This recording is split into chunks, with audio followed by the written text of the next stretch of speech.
আওয়ামী লীগ এবং Donald Trump এবং mister Modi এই তিনটি ত্রিভুজ একত্র হয়ে গিয়েছে। কাজে আমরা যারা ঘুমাতে চাই, এটা আমাদের ব্যক্তিগত বিষয়, আমরা কিভাবে ঘুমাবো, আমরা আমেরিকার এই হুমকি ধামকিকে অ্যাভয়েড করতে চাই, সেটা আমাদের বিষয়। কিন্তু নিচে নিচে তলে তলে বা পর্দার অন্তরালে শেখ হাসিনাকে কেন্দ্র করে আমেরিকা এবং দিল্লি যে বিরাট একটা মাস্টার প্ল্যান প্রণয়ন করেছে এবং সেই মাস্টার প্ল্যান অনুযায়ী তারা এই একটা অ্যাসিড টেস্ট প্রথম দিকে ঘটালো। এবং মিস্টার ডোনাল্ড ট্রাম্প এখনো ক্ষমতায় আসেননি, প্রেসিডেন্ট হিসেবে শপথ গ্রহণ করেননি, তার আগেই এই খেলাটা শুরু হলো, যেটি বর্তমান ইউনিট সরকারের জন্য রীতিমতো বিপজ্জনক। আমি শুধু বিপজ্জনক বলবো না, ইউনিট সরকারের সঙ্গে যারা সম্পৃক্ত রয়েছেন তারা, এই আন্দোলনের সঙ্গে যারা সম্পৃক্ত রয়েছেন, আপনি দেখুন যে আমি নিজে যে রক্ষা পাবো কিংবা সাংবাদিক মাসুদ কামাল তিনি যে রক্ষা পাবেন, এর কারণ হলো আমরা ইদানিং নিরপেক্ষভাবে কথা বলার চেষ্টা করছি, কিন্তু আওয়ামী লীগ সরকার আসলে আমাদেরকে ছাড় দেবে না। প্রথমেই বলবে ওই যে মাসুদ কামাল যে শেখ হাসিনাকে মাল বলেছিলেন, বা আমি যে শেখ হাসিনার বিরুদ্ধে লেখা লিখেছি, তাকে টিটকারি করেছি, তার শাসনামলের সমালোচনা করেছি, ওইগুলো অতীতের কর্মকাণ্ডগুলো সামনে এনে আমাদেরকেও কিন্তু অপদস্থ করা হবে। আমরা যে এখন নিরপেক্ষভাবে কথা বলছি বা এই সময়টাতে ঝুঁকি নিচ্ছি, কয়েকজনই তো, এই বাংলাদেশে আমি আছি, দেশের বাইরে মুফাসসিল ইসলাম আছেন, উনি বলছেন, আর এই মাসুদ কামাল সাহেব আছেন, আর অন্যদিকে নিরপেক্ষভাবে কথা বলছেন অনেকটা প্রো বিএনপি, কিন্তু বিএনপিকে সাপোর্ট করলেও তিনি বাস্তব জিনিসগুলো বলছেন, সেটা হলো সাংবাদিক শাহেদ আলম। তিনিও মোটামুটি নিরপেক্ষভাবে বলার চেষ্টা করেন, কিন্তু তিনি আওয়ামী লীগের পুনর্বাসন থেকে শুরু করে অন্য যে বিষয়গুলো রয়েছে, রাজনীতি, এই বিষয়গুলোতে উনি ওনার মতামত প্রকাশ করেন।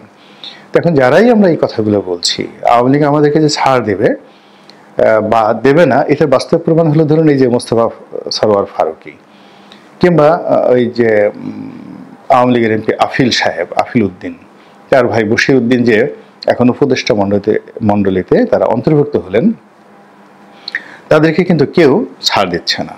ফলে এই যে এখন যা কিছু হচ্ছে, এটা যে কোনো মূল্যে আমরা এই যে সমালোচনা করছি, মূলত এই সরকারকে সতর্ক করার জন্য এবং এই সরকারকে স্ট্যাবল করার জন্য, এবং এই সরকার যেন ক্ষমতায় টিকে থাকতে পারে এবং তারা ভালো ভালো কাজ করতে পারে।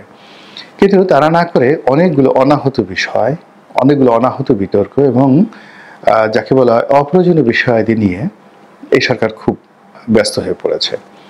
সরকার যদি এই যে ধরুন শেখ হাসিনা একটা ঘোষণা দিয়েছে, এমনি তো আমরা যারা সাধারণ মানুষ খুব অল্প বুদ্ধি, আমরাই বুঝতে পেরেছিলাম যে এটা শেখ হাসিনা একটা ডাব্বা দিচ্ছেন। আওয়ামী লীগের কোনো নেতাকর্মী একেবারে পুরো মাঠ যদি খালি করে দেওয়া হতো তবু তারা আসতো না।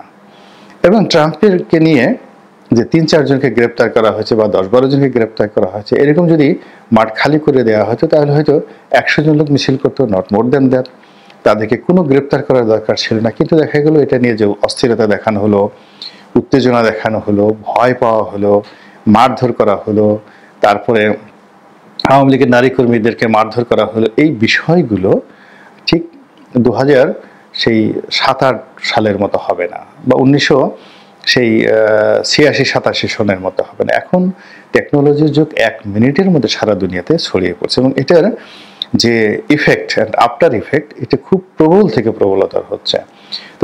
তো সেই এক্সে ডোনাল্ড ট্রাম্প যেটি করলেন, তিনি এই ছবিটিকে উদ্দেশ্য করে এবং বাংলাদেশের যে 10 তারিখের ঘটনাকে কেন্দ্র করে ঠিক ভারতীয় পত্রপত্রিকার ভাষায় হুবহু একটা তিনি সেই টুইট করলেন এবং সেখানে তিনি বললেন যে শেখ হাসিনার অবর্তমানে বাংলাদেশে কি হচ্ছে। তো শেখ হাসিনার অবর্তমানে বাংলাদেশে কি হচ্ছে, এটা হলো প্রথম। 2 নম্বর হলো যে কিছু মানুষকে সেনাবাহিনী, আবার বলছি সেনাবাহিনী এবং পুলিশ গ্রেপ্তার করেছে, তাদের অপরাধ তারা ট্রাম্পকে সমর্থন করে। তারপর তিনি বলেছেন বাংলাদেশ আসলে কোন দিকে যাচ্ছে। বোঝার চেষ্টা করুন, যারা এতদিন যাবৎ বলার চেষ্টা করছিলেন যে আমেরিকার নীতি পরিবর্তন হয় না, সেটা ট্রাম্প আসলেও যা, বাইডেন আসলেও তা, বাংলাদেশের ব্যাপারে নাক গলানোর সময় তাদের নেই।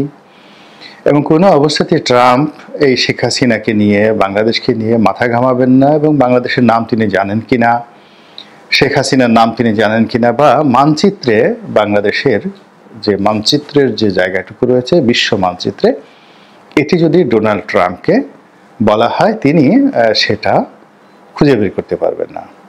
কিন্তু ওনার এই যে পরপর দুটো যাকে বলা হয় টুইট, প্রথমটি তিনি দিলেন তার নির্বাচনের আগে, সংখ্যালঘু নির্যাতন হচ্ছে বাংলাদেশে, এটাকে নিয়ে তিনি একেবারে বাংলাদেশকে ধুয়ে মুছে ছারখার করে দিলেন, 14 গোষ্ঠী উদ্ধার করে দিলেন। দ্বিতীয় যে ঘটনাটি তিনি ঘটালেন, এটি হলো একেবারে শেখ হাসিনার নাম মেনশন করে, যে in absent of Sheikh Hasina, Sheikh হাসিনার অবর্তমানে। ইট মিনস যে শেখ হাসিনার যে ক্ষমতা, মানে সাবেক প্রধানমন্ত্রী নয়, প্রধানমন্ত্রী হিসেবে তাকে এই দেশ থেকে এক্সাইল করে দেওয়া হয়েছে, এবং তিনি এই যে বাংলাদেশে নেই, তার এই অবর্তমানে দেশ কিভাবে চলছে, এখানে তার এই বক্তব্যের ভিন্নতর ব্যাখ্যার কোনো রকম সুযোগ নেই। অর্থাৎ ভারত যেটি বলেছে যে ভারত শেখ হাসিনাকে সাবেক প্রধানমন্ত্রী মনে করে, এটি কৌশলগত কারণে, কূটনৈতিক কারণে ভারত বলেছে। কিন্তু ডোনাল্ড ট্রাম্পের এই বক্তব্যটা যদি বিশ্লেষণ করেন, তাহলে তিনি বলতে পারতেন যে শেখ হাসিনার লোকজনের উপর কেন নির্যাতন করা হচ্ছে, বিরোধী রাজনৈতিক মত এবং পথকে কেন দমন করা হচ্ছে, কিন্তু সেটা না বলে তিনি বলছেন যে শেখ হাসিনার অবর্তমানে বা শেখ হাসিনার অনুপস্থিতিতে কি করা হচ্ছে। ইট মিনস শেখ হাসিনার হাতে একটা ক্ষমতা আছে, তিনি কর্তা, এবং যে কোনো কারণে সেই কর্তা তার কর্তৃত্ব নিয়ে দূরে আছেন, অথবা তাকে দূরে ঠেলে দেওয়া হয়েছে।